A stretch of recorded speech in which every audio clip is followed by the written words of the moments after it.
Di tengah tantangan ekonomi sekarang, Bank Indonesia Perwakilan Sumatera Selatan menyoroti peran strategis UMKM sebagai sumber pertumbuhan baru. Sejumlah program pengembangan disiapkan agar UMKM mampu bersaing baik di pasar digital maupun ekspor.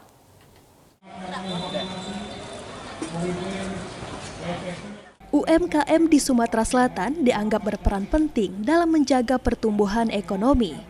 Kontribusinya cukup signifikan karena melibatkan jutaan tenaga kerja, mulai dari usaha kuliner, kerajinan hingga pertanian.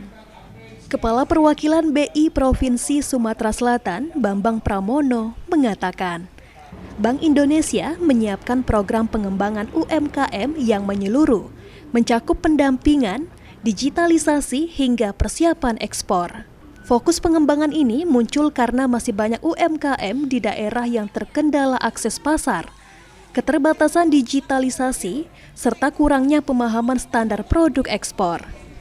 Diharapkan UMKM mampu membuka lapangan kerja, memperluas pasar, dan menjaga stabilitas pertumbuhan ekonomi.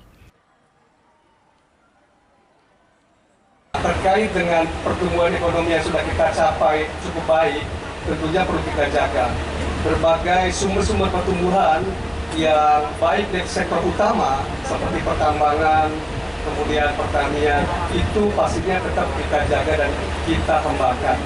Tapi yang tidak kalah penting, bagaimana kita mencari sumber-sumber pertumbuhan ekonomi baru, Pak. Nah, ini datang salah satunya dari UMKM. Hafid Zainul, PAL TV.